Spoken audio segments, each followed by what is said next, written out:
अगर आपके किचन में चम्मच और दूसरे बर्तन रखने की जगह कम है तो ये स्मार्ट किचन ट्रिक जरूर देखिए। सबसे पहले दीवार पर एक किचन ऑर्गेनाइजर को सही जगह पर फिट किया जाता है। इसे मजबूती से लगाने के बाद इसके हुक पर अलग अलग किचन टूल्स टांग दिए जाते हैं। अब चम्मच, स्पैचुला, चिमटा और दूसरे जरूरी सामान आसानी से एक ही जगह व्यवस्थित हो जाते हैं। नंबर 2, अगर आपका टूथब्रश और टूथपेस्ट हमेशा सिंक के पास बिखरा रहता है तो ये स्मार्ट ऑर्गेनाइजर आपके बहुत काम आएगा। इसमें टूथब्रश, टूथपेस्ट और रोज इस्तेमाल होने वाली दूसरी चीजें आसानी से एक साथ रखी जा सकती हैं। इसके ऊपर एक पारदर्शी कवर दिया गया है जो सामान को ढककर रखता है और बाहर की धूल से बचाने में मदद करता है। जरूरत पड़ने पर कवर को आसानी से हटाकर टूथब्रश या टूथपेस्ट निकाला जा सकता है और इस्तेमाल के बाद वापस अंदर रख सकते हैं। नंबर 3, अगर आपके किचन सिंक के आसपास सामान रखने की जगह कम है तो ये स्मार्ट किचन ट्रिक आपके बहुत काम आएगी। इस एडजस्टेबल रैक को सिंक के दोनों किनारों पर आसानी से फिट किया जा सकता है और इसकी चौड़ाई जरूरत के हिसाब से बदली जा सकती है। अब इसमें स्क्रबर, स्पंज और छोटे बर्तन रख सकते हैं जिससे सिंक के आसपास सामान बिखरा हुआ नहीं रहेगा।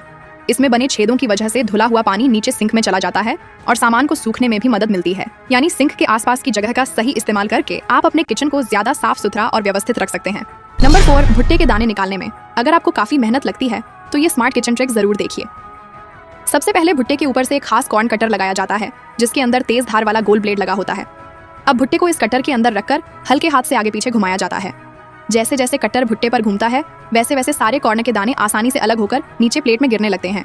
कुछ ही समय में पूरा भुट्टा साफ हो जाता है और सारे दाने एक जगह इकट्ठे मिल जाते हैं बिना एक एक दाना निकालने की मेहनत के। नंबर 5, अगर केचप निकालते समय बोतल से ज्यादा केचप बाहर निकलकर फैल जाता है तो ये ट्रिक जरूर देखिए। सबसे पहले केचप की बोतल को उल्टा करके एक सीधी लाइन में केचप निकाला जाता है। अब इसके ऊपर एक बटर पेपर या पतली पेपर शीट रखकर केचप को अच्छी तरह ढक दिया जाता है। इसके बाद शीट के ऊपर एक सपाट चीज रखकर हल्का दबाया जाता है जिससे केचप एक समान फैल जाता है। अगर आप इस नाम से मोहब्बत करते हैं तो कमेंट में अल्हम्दुलिल्लाह जरूर लिखें।